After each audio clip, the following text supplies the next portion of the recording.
And I want to start, with that four-seamer.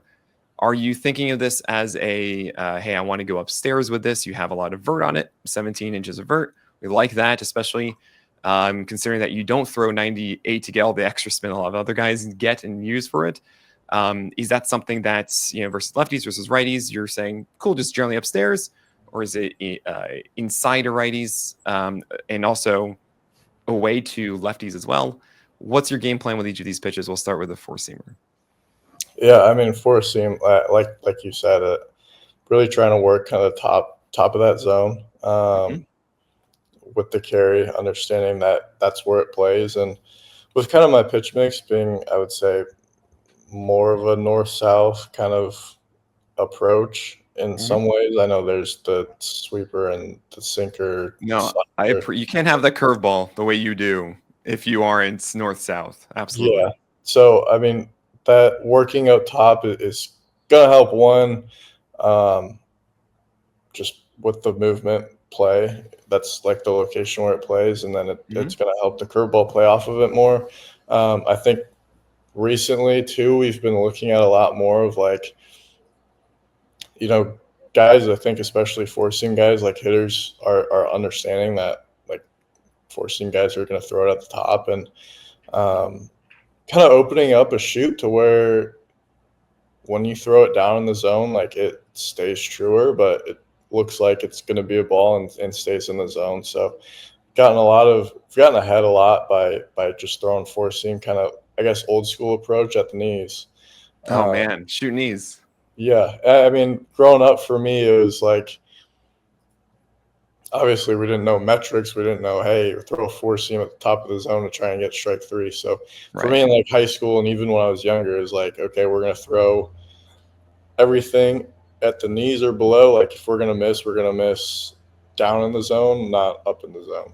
Right. Yeah. So like that was my approach. Obviously it's completely different now, kind of. And when you're making an adjustment on a four-seamer, what are you telling yourself? I'm just thinking like to feel it out in front, honestly. I think sometimes I can feel like I'm getting to one side or the other. But really when I feel kind of out in front and feel like everything's just going forward is when I feel like, one, I have a little bit more life to it, and two, I can command it a little bit better. Like the Cincinnati start, my four-seam command was all over the place, and I think I was really trying to think I needed to think about throwing it in a different location when looking at it. I think it was more like timing thing with my mechanics. So that was just a situation where like I tried to make an adjustment. I was looking at the wrong thing and didn't realize it soon enough. And maybe that's just a little bit of inexperience still trying to learn and figure things out. But yeah, so like that's my four-seam. With your, so I mean, just kind of nailing that four-seamer a little bit here. I love going out, right, doing the towel drill essentially, and it's what I have noticed is that against left-handers, specifically, the plan. I mean, right now, correct me if I'm wrong. Generally, is four-seamers away. You have big sweepers underneath, and then you also have sinkers inside as well. Do you find yourself more comfortable throwing that four-seamer away or that sinker inside? Really, it kind of just depends. I think for lefties, like their kind of area, I would say, or power area is that down and in. Pretty typical for, I would say, majority of left-handed hitters. So kind of working the four-seam away and up,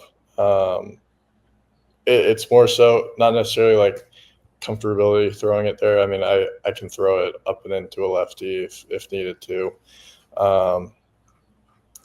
But just the way I think the four-seam plays up in a way to where the two-seam, I can kind of work either side, and then the sweeper can play off of either two depending on the count. Right. Like we can set it up away or start it inside.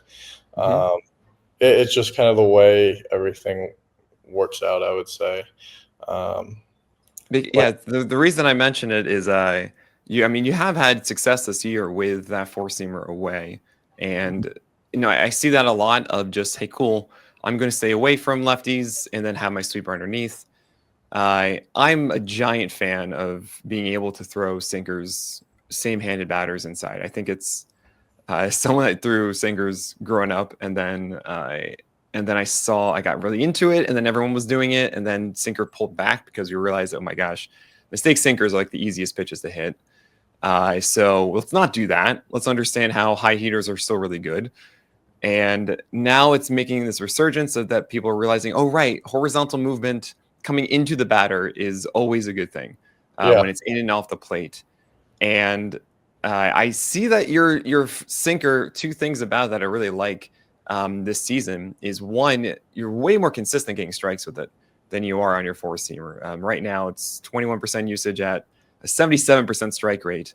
And there are some that have leaked over, but I mean, we have PLV, which is our by pitch, just overall grade based on the count and the kind of batter and everything, and it calls it one of the better sinkers out there actually against lefties. Really?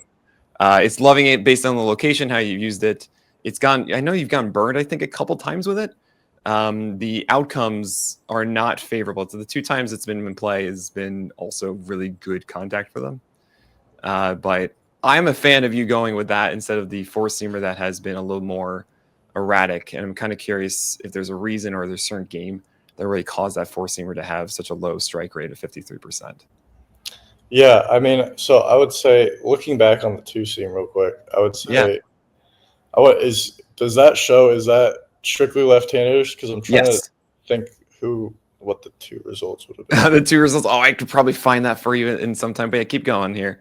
I'll But outline it for you. yeah, so the two seam last year was because I didn't throw one. I threw one when I was younger. Haven't thrown one in the minors. I would joke playing catch sometime, like last year in AAA. I would joke about throwing it, playing catch, and I swear when I would throw it in catch play, it was straighter than my fastball. So I was like, yeah, I guess I'm just never going to throw this. Then after I debut, I think I'm sitting there for a couple of weeks and just seeing everybody throw sinkers and to same-handed batters and just have great success with it. I mean, Burns is throwing this cutter, and then when he faces righty, he's just letting the sinker rip. Yeah. Bradish kind of has this like cut carry four seam, and then I want him so badly just to throw that thing more inside and to pull back on its usage because it can be so easy to hit at times. And I'm like, no, you have like this beautiful nullifier for lefties. Just like, please lean into that completely.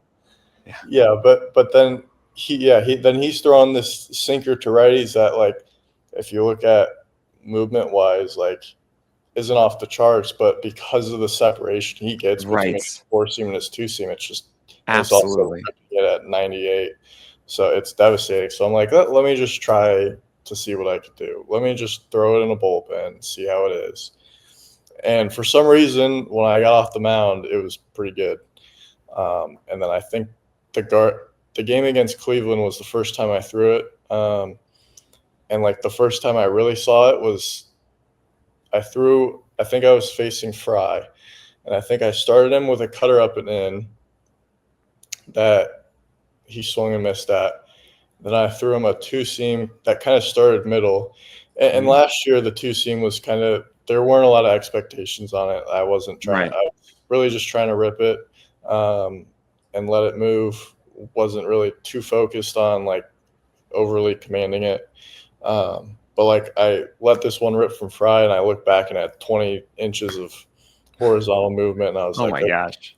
Yeah, and then we threw a slider off that, and it's like I'm throwing east-west now all of a sudden. Like they're seeing a pitch they haven't seen, and then it got to the point where we were slowly building the command, I guess, a little bit with the two seam to left. So I started throwing it more to lefties. Obviously, it was one of those things where, like, I laugh at the amount of times last year I'd get a lefty 0-2, 1-2, and Rutch would literally set up like in the start of the right-hander's batter's box, and it's just like two seam outside, and I would look to throw it there and just let it run back and get kind of a backdoor looking with that. So Nice.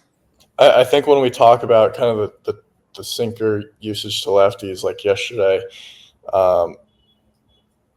the strike percentage I think is high because I mean the amount of balls that were fouled off or missed yesterday on Right. sinkers to lefties were probably not in the zone. Like Mhm.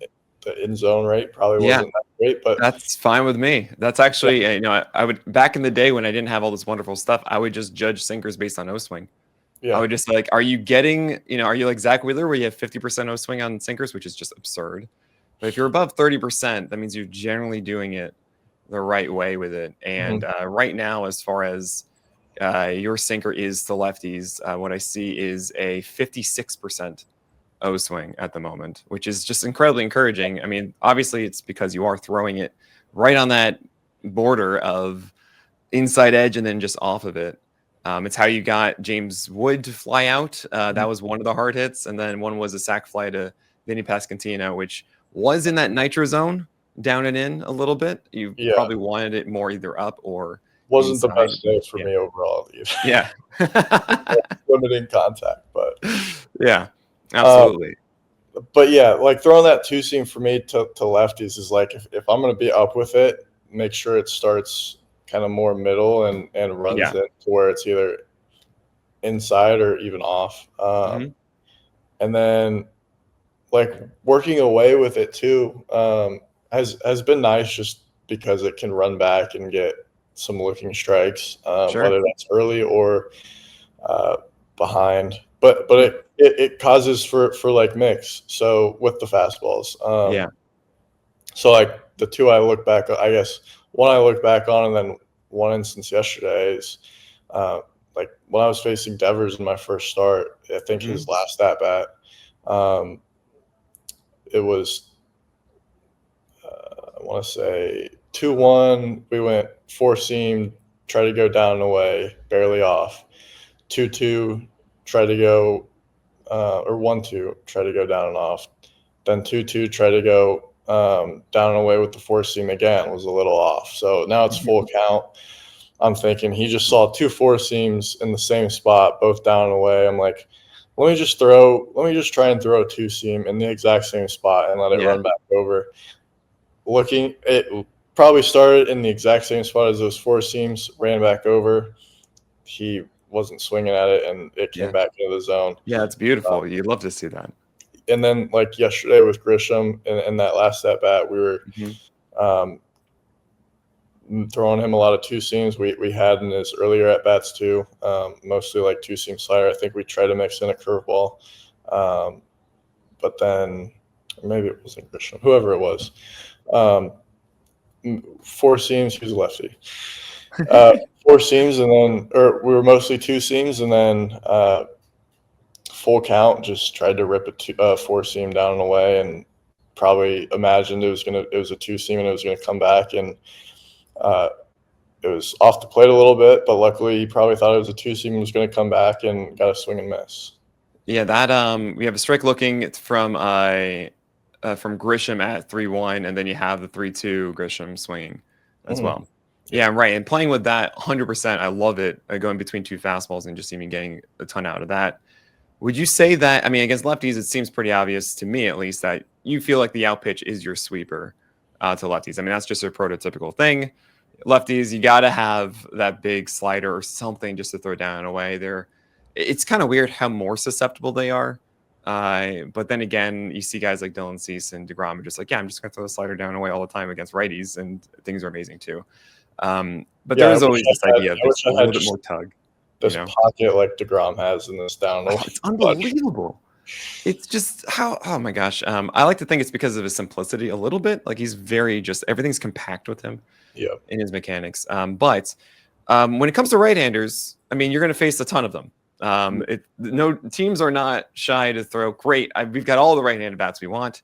You're going to have to deal with this. And obviously, when it comes to being a slower, I don't want to say. I even feel weird saying slow because it's like you throw 92, man. Is you? I mean, you push it up to 94 and 96 even at times. So, but as a lefty in the league, it has become a change-up league. it has become a thing as a lefty. It's hard to see sustained success as a lefty unless you throw really hard or you just have like a Robbie Ray slider, essentially, that you are just completely confident throwing down and into the back foot of right-handers. And something I've been really curious about with your development is you have a curveball that is actually pretty great at times against right-handers. You can plop that in for called strikes. You go underneath bats. We've seen Fried have success with that. We've seen Kershaw have success with that in the past on the left side. Barry Zito, of course, way back in the day. But the changeup to me is always is the one that I feel is the biggest leap you can take moving forward with it. And I wanted to hear a little bit more about how you use that pitch and really what your out pitch is against right-handers at the moment. Yeah, I mean, the changeup has been kind of a developing thing for me. Like when we talked about last year, with like the White Sox start, like towards the end of the year, it was weird. It was one of those things where like if I threw it in a pocket kind of down and away to a righty, it was phenomenal.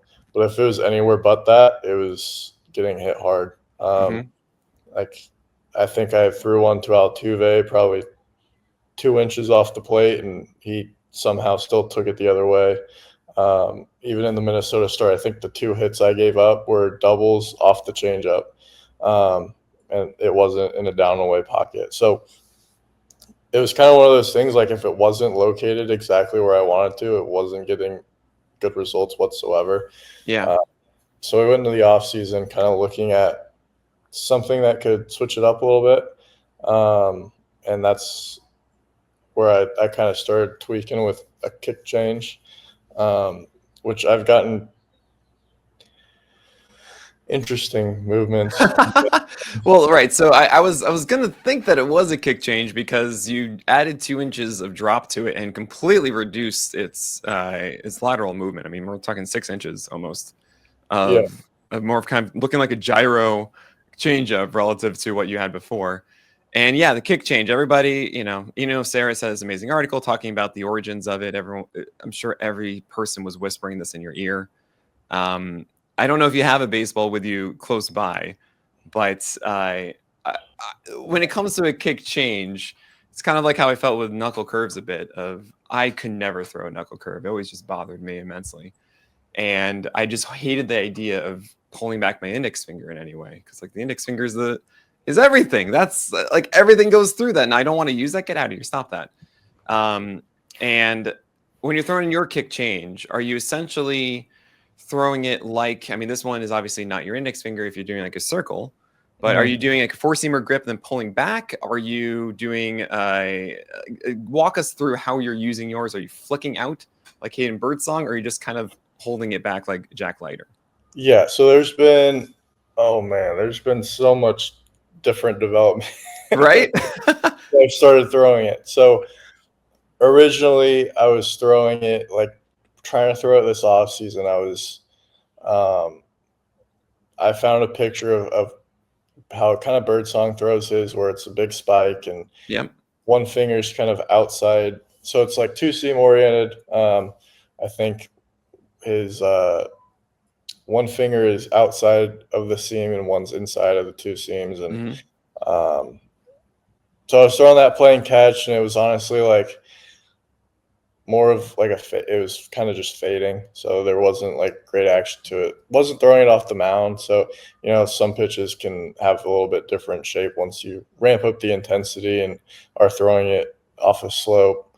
But that was one of those things where just throwing it, like I could tell it wasn't very good. And like I would try and throw a short box in this like tunnel at this facility, and almost I'd have so many almost just hitting the net on the left side because I'd go to throw it, shoot straight out. And like kind of like Joe Kelly breaking a window.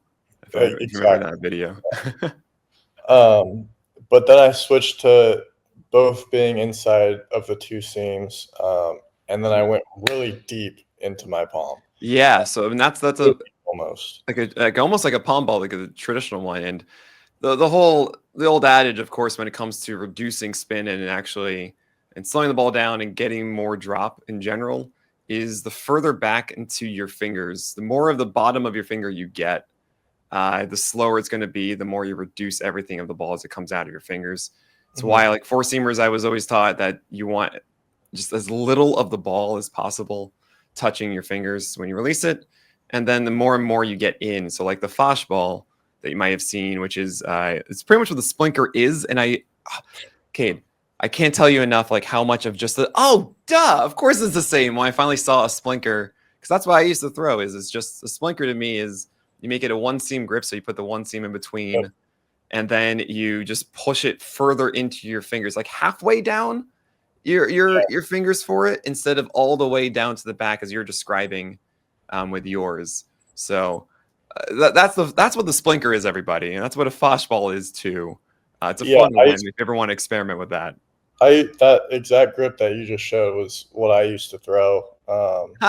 I experimented with it in the year before COVID at Nebraska, and I think the last one I ever threw was because I was throwing like 88 to 90 my sophomore year. Yeah, and when I would throw that, it would be like 86, so it was kind of just a hard changeup for me. But it had good. If it had that extra movement and different off of it, then like sometimes that's all you need. Yeah, and then I threw one to Torkelson at Arizona State, and he hit one like 420 feet. And that was it. You're like, I'm done. Like, all right, yeah, I'm not throwing. Well, that's one of the interesting things too. Is I forget about this. I mean, sometimes you guys have the right mentality. You have the exact thing you should be doing. This is what Jameson Tyone mentioned, where he's throwing these cutters up and in, and it's like really good. And then all of a sudden, Brandon Marsh hits one that's just like a perfect cutter as he's just getting into it. He's like, no, I'm not going to do this again. I'm like, Jameson, this is such a good pitch, though. I know Brandon Marsh did that, but you can't do it. And yep, Torque just ruined a pitch. This is why I hate hitters. They should just be cardboard cutouts. Unbelievable. But right, so this quick kick change you're throwing, you're getting it deep into your palm now. Yeah. So yeah, now it's not as much, but still talking about like the evolution of or the evolution of it so far. So in the off season, I switched to like really deep in my palm, big spike. Like I had to preset it because there's no way I was like going just neutral grip and then getting it in my glove without tipping it. Right. So I was throwing it, was seeing some. It was if I threw it in the zone, if it got to the plate, it was really good.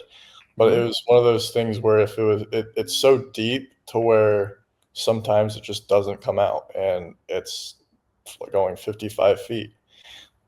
But killing the spin so much on it to where it was like I think I have a picture of one I threw it like -7 vert with -12 horizontal, which is insane.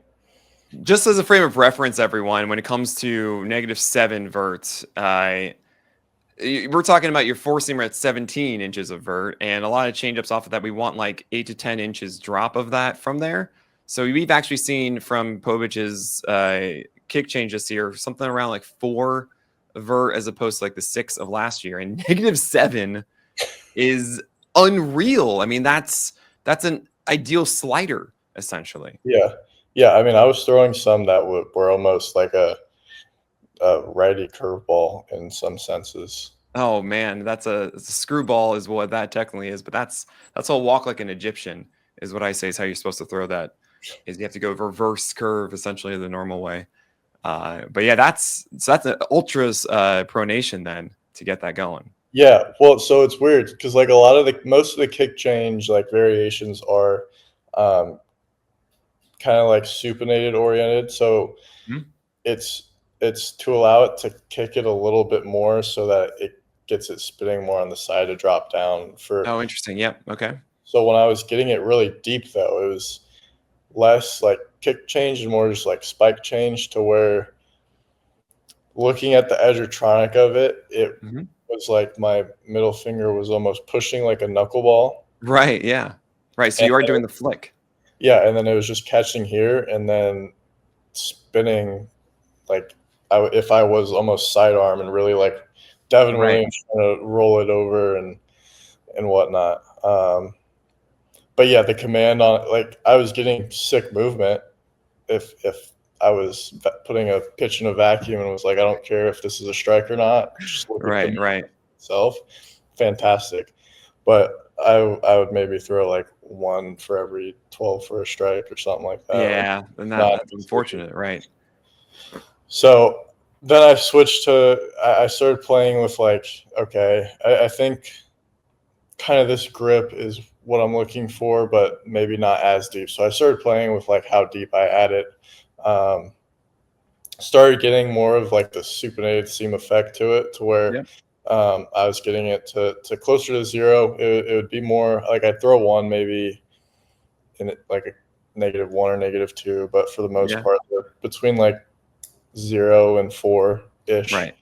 Um, and it was also like last year, my changeup towards the end of the year was getting increasingly closer to 90 miles per hour. I don't know what was going on, but I just, for some reason, started throwing it harder and harder, to where it was more just like a slowed down sinker, which didn't really help. Yeah. But now throwing this, I don't, whether it's the kick or whatever it is, has slowed it down a bit too. So there's more of a velo adjustment, which I think has helped a lot. But throwing it like that, so then going to more looser in the hand, I was seeing a lot better command with it.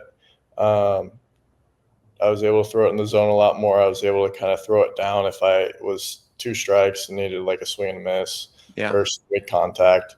But the movement consistency wasn't necessarily there. I remember throwing it in Dunedin in spring training. I think I threw a really good one to Bichette. Like, he was first batter of my start. I threw a fastball, whatever the sequence was, threw a really good one to him that he started to swing at, and couldn't hold back, and it just dropped off. And then later in that at bat, I tried to throw another one, and it was like he swung and missed at it. Thankfully, it was like 22 and 5. So it was an extreme carry cutter out of nowhere. Yeah. Right. So there will be one of those every now and then, Yeah. and where it just doesn't catch right. So that was me being up on the 2 seam, and this last week, just because like the inconsistency with the movement. I mean, it's hard as far as strike throwing. It's obviously gotten a lot of swing and miss. Like, if we talk about swing and miss pitch so far, I think it's really been my changeup to righties when it's moving right. But having the confidence to throw it is a big thing, and not knowing if, okay, I'm going to start this middle and let it finish down and away. Yeah. But then it carry and come up and over the middle of the plate. What is most interesting, I think, about it this year? I mean, this is me just saying the broad label of stuff, and it's why it's so great being able to talk to you about it. Is as a whole, it's a sub 50% strike rate, which you never want to see, with a 15 to 16% swing strike rate. This is all against lefties, the changeup this year. And when you look at the locations of it, it's actually a little interesting. Like, I would think, agree that when you talk about the pocket of where you want this thing to land, is essentially half of it is kind of in that bottom quadrant, down and away, and the rest of it is just a diagonal off of it, right? And looking at the strike zone plot this year, I'm seeing everything around that box.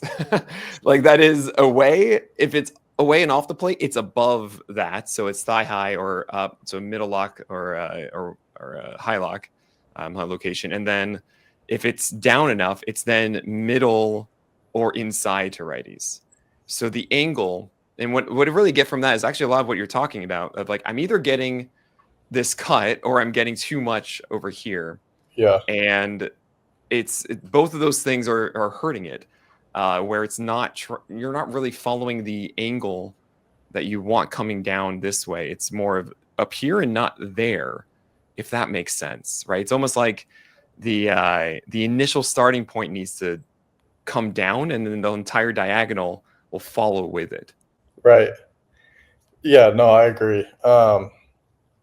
So like yeah, this last week, so I had said I it was more of like that two seam grip. Hmm. So I kind of went back to uh, my one from last year, the grip. So instead of it being on the two seam, if you like pull it down to where like it's under the horseshoe, or going over the horseshoe, not exactly like going across the two seams, like going whatever they call it, like over the rails. Oh yeah, down the tracks or across the tracks. Yeah, Uh, it's that, but it's up a little bit more. uh-huh. Um, and then I still do the spike a little bit. So like my thought process the last week was like, okay, I keep getting like this weird movement on it. It's not necessarily consistent. It still feels a little weird, like gripping this like a two seam. Let me try and pull it down, kind of go to last year's grip, but maybe spike it. Maybe that'll still help with the movement. Um, in my bullpen, it was great. Like I had one that was 1 and 18, fantastic. And so I was like, okay, yeah, we're gonna go with this. It feels natural to me. I feel like I can command it and throw it. Like for me specifically, like change up, like I want it down and away, but like with how it's moving, as long as it's down, I'm great with it. Right. Yeah. So I'm going to actually show this to you really quickly, if I can do it. I think I can. Yeah. Look at that. This is the change up movement. It's almost. Let me see if I can manipulate this a little. There we go. Uh, we can see against right-handers, Yeah, you have it away too much or down inside. As far as also the movement, you're actually everything that you described. This is all via the YouTube, by the way, guys. If you're listening right now, you definitely have to watch this on YouTube. You can see the different. I mean, there's so much change, and you can see this experimentation you're talking about. Obviously, I think we would all agree we want this one. We want exactly. the that negative vert changeup. Oh my gosh, that'd be insane. And yeah, I guess what I'm getting at is we're all really looking forward to that coming together. Do everything you need to do. We don't care what the results are. Okay, I know you do. We don't. We just want you to get to that Yeah, consistently as much as possible. yeah, yeah. So I did that throughout the week, and then yesterday playing catch with it before, and I don't advise like switching stuff during a game or before Oh a game, yeah, no. but I was throwing it like I did in my pen, and I was watching it, and I'm like, this thing is straight. This is just not gonna work. Hmm. Um, Threw a couple in the bullpen as well, and I was like, yeah, I gotta revert. I gotta revert back to going to the two seam. I think I threw um, one to Goldschmidt his first at bat, and then I threw another to somebody else, and I think the movement on both of those was somewhere between like 11 vert and like -4 horizontal. I'm like, this is just a crappy cutter. Yeah, At eight. that's yeah. We see those scattered ones up there in that plot that I just showed. Yeah, Yeah. so it was two of those, and luckily, like I said, what's definitely helped with it so far this year, even with bad locations, just the velo kill on it. Hmm. So they were both pulled foul. So I'm like, okay, I can't. I'm going back to this. I'm sliding it back down. I'm doing what I did earlier in the week, and then I think ended up throwing a few more that game, and maybe got a swing and miss. Got a couple looking, and some weak contact on it. So um, yeah, I mean the development of it has just been crazy because I've gotten anywhere from that 20 something vert, like cut carry slow fastball type deals, almost kind of like the Zach Gallen cutter changeup that he threw Yeah. that, Right.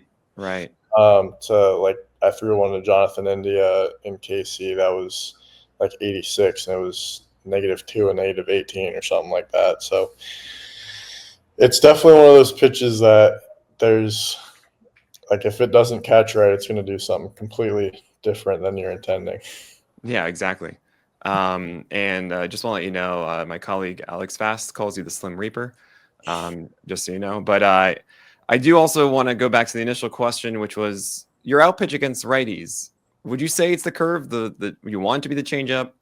Is that four seamer? Yeah, I mean, I want it to be, I guess, the changeup.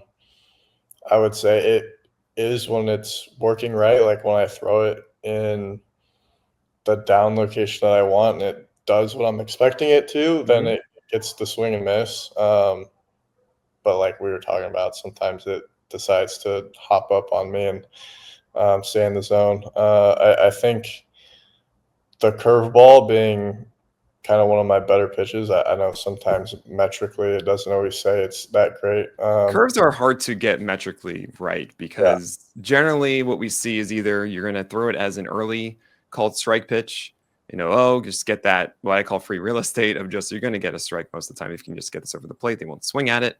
And then later in the counts, it can be difficult to get whiffs on it.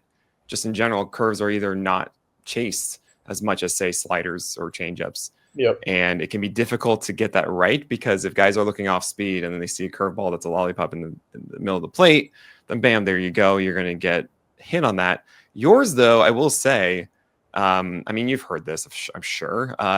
Easy comparisons would be Max Fried of the approach that you have and everything that you do with it. I love it. I think it's really fun. It's great. Is there, do you feel comfortable in that two strike count? Throwing that underneath the zone to a righty. Yeah, and that's been like the biggest thing um, with it so far this year is just like when it hasn't been great, has just been leaving it too much in the zone, especially 0-2, 1-2. But Yeah. like if you look back and see the swing and misses, like I think in Washington, Cruz and Bell, it's kind of almost like a slider mindset with it to where I'm throwing it to a back foot because obviously it's not straight like up and down. There's some horizontal on it, so it's No, but gonna. that's why we like it. It has that two-play movement. We dig So it. when it goes more like where it's more of that middle start and finishes almost kind of like a back foot curveball in a sense to a Yeah. right, that's when I really see the swing and miss on it. So like when I'm shooting four seams at the top and then um, like working the curveball off of it on that same line, that's when I see the swing and miss. When I see more contacty with two strikes, um, it's more either I'm leaving it over the middle of the plate and they're catching it and just seeing it and able to try and get a bat on it. Hmm. Uh, or it's more starting away so they can kind of see the line earlier. Yeah. It's not finishing under their hands under the barrel. They're kind of able to reach out. So I've still gotten plenty of weak contact on it, but I think like that kind of back foot approach is where I've really seen like the swing and miss success with it. Yeah. What's interesting is that you can see, I mean, I love this about strike zone plots too, is that you can kind of see actually your visualization for it. That is where you're starting and how everything goes off of it. Because you just see the diagonal line. Yep. And kind of like it is with the changeup, what I used to throw a backdoor curve all the time. It was my best pitch against lefties. I've seen a ton of guys have success with curveballs and opposite-handed batters, and sometimes it is the back foot.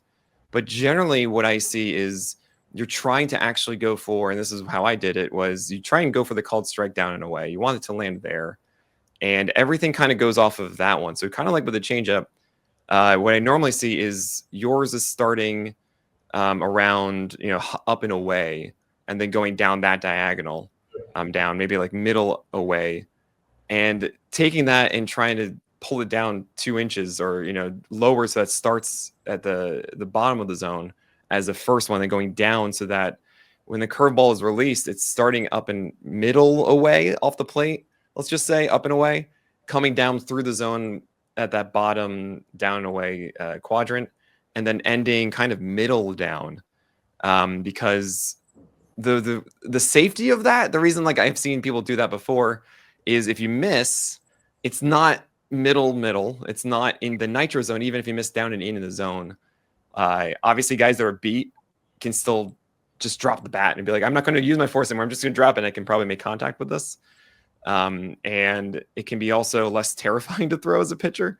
Like it's such a small margin if you're down in it, it's like, oh god, I don't want to hit them, I don't want it to be in this nitro zone.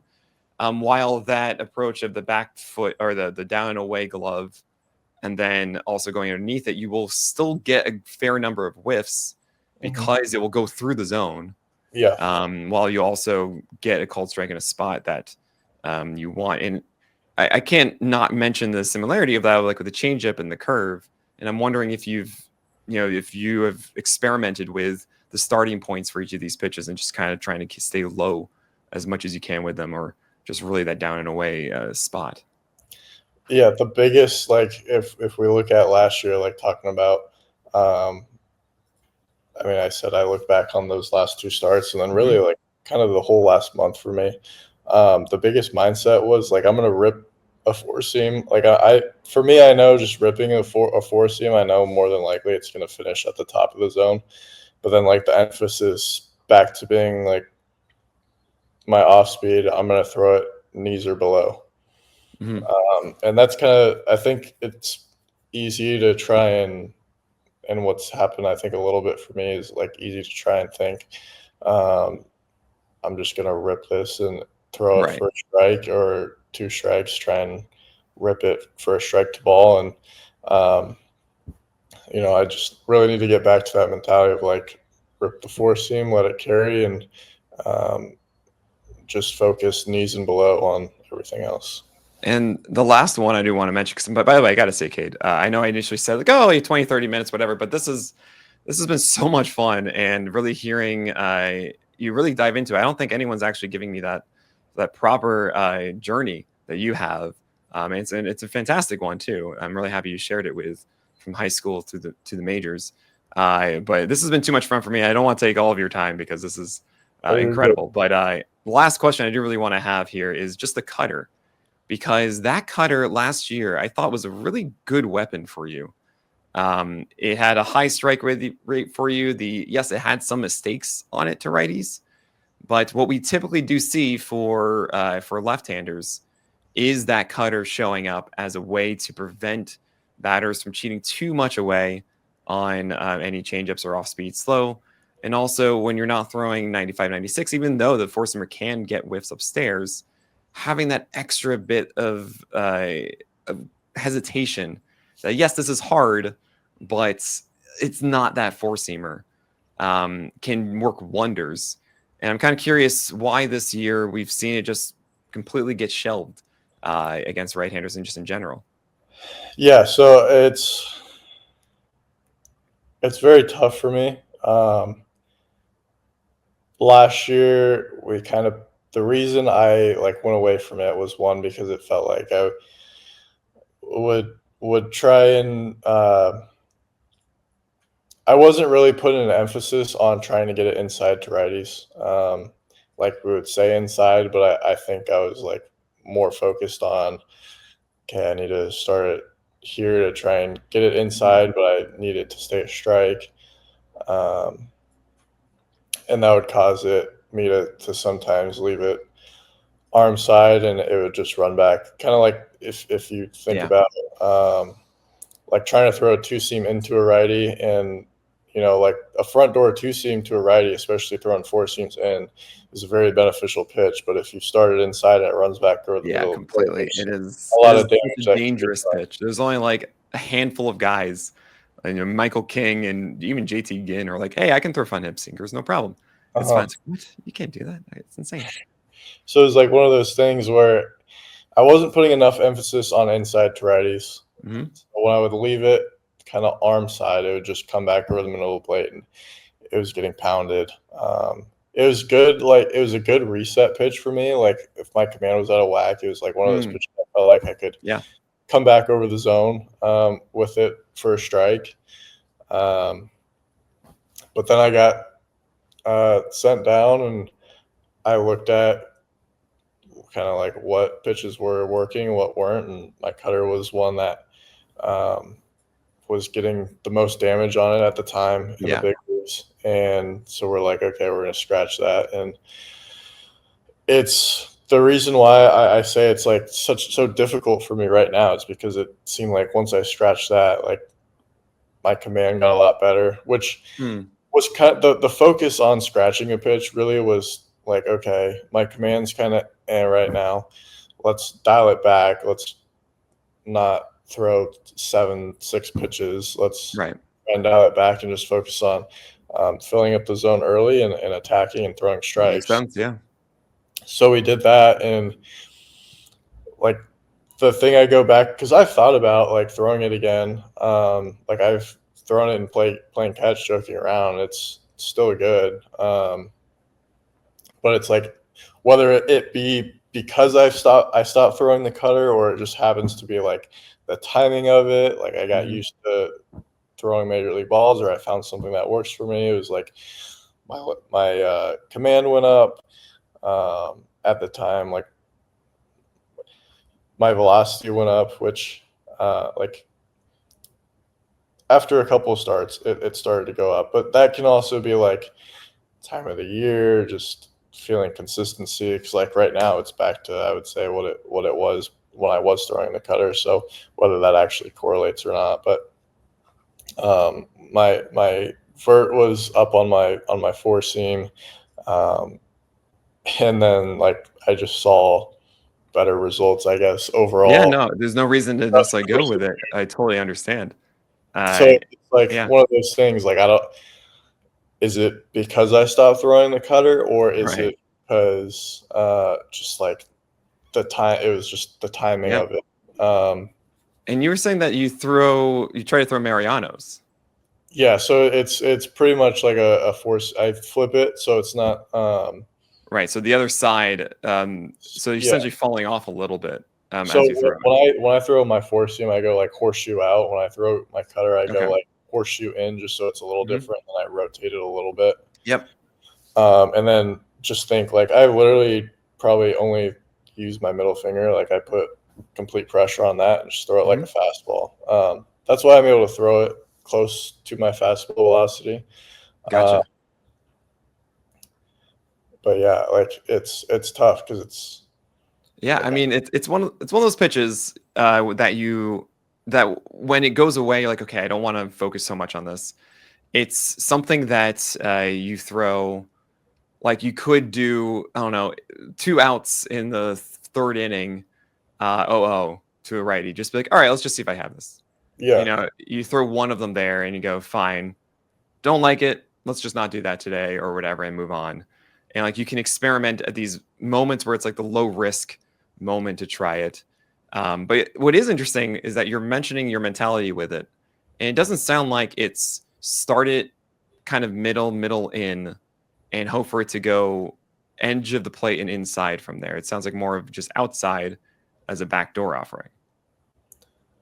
I mean we would sometimes try and go backdoor as like that being the emphasis. For the most part, though, like if I was throwing it to a righty, it was to get inside, Yeah. and sometimes I would just leave it out over the plate. And Yeah, that fair was enough. me trying to, I guess, focus more on trying to be in the zone rather than, like I would say, like my sinker mentality of lefties is like I'm gonna let it rip, and if it comes inside, like they're probably I want going it to swing at inside. it. Let it live there. So it's Oh, like that's where it should be. That's where it should be inside and like not even on the plate because guys will exactly. swing at that every time because they think it's just a four seamer and they'll just cool. This is easy baseball. Yeah, and they're like I always continue to think about it and go back to it on like, oh, maybe I could bring it back, and maybe it was just Yeah. more the reason the damage was there was just because the usage on it was so high, and maybe if we like lower the usage to where it's a very low usage pitch, but it makes its appearance in certain situations. Like Mm-hmm. I got so many strikeouts honestly in like AAA just because I would be throwing a four seam and a cutter kind of in the up and in locations to righties to where Mm-hmm. it's like they're seeing Two essentially fastballs in the zone and they don't know which one's which. yeah, so it's like I'm throwing a four seam up and in that is hopping above the zone that they're swinging under or they're taking, and then I'm throwing a cutter that's starting in the same spot and they're swinging at it thinking it's the four seam, and then it Right. runs up over their hands, and um, It's then I so man.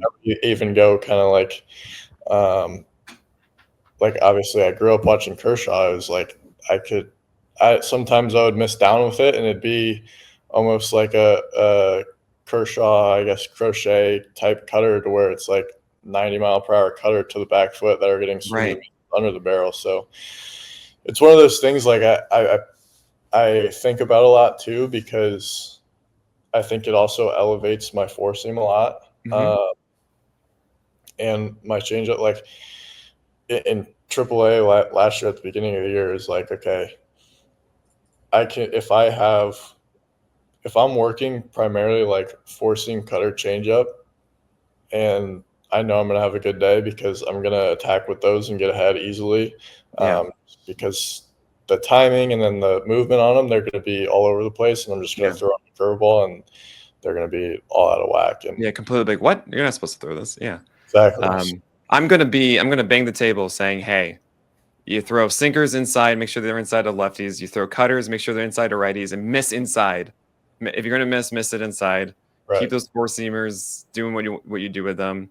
Make sure the mentality of the curve and change are down as opposed to too far east west, because you're really good at north south. And I feel like, oh man, if you just like, I know this is easy for me to say, have bad starts. I don't care. Like, have those bad games. They're not going to be perfect right now. It's an interesting situation, I think, and with your squad, because you guys have such a good team, and also you're figuring out, like, how do we get through this season with the damage to the rotation that you guys have had. And it's a place where, it's easy for me to say, cool, invest in like a start or two. But then I'm like, Cade, you don't want to get sent down. You got to make sure that you're okay and everything like that. And I'm like, I get it completely. And I hope that you're able to have some of these conversations. So it's like, look, I need like one or two with this. I'm going, and just with your catcher, be like, every so often, let's try and take advantage of a moment where I can at least experiment with this one or that one inside of a start.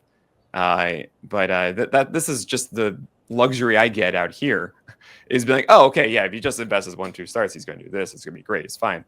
I truly do believe in that cutter approach, especially as a lefty, and you're trying to figure out a way that they don't go after that four seamer as much. Aaron Yeah. Judge said this, and it sticks with me forever. The hardest thing to do as a hitter, as he says, is when a guy has two fastballs that are with different movement inside the zone. Yeah. He doesn't know what to do with it.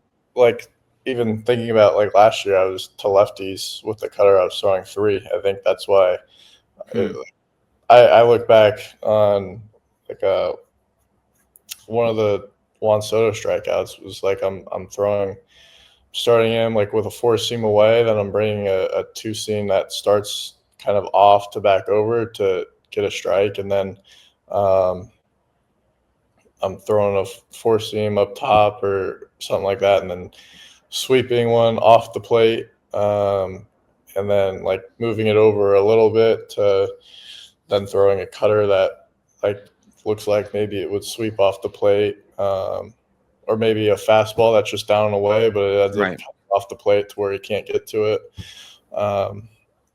Yeah, there's a lot of versatility on throwing it like glove side, especially to lefties and righties.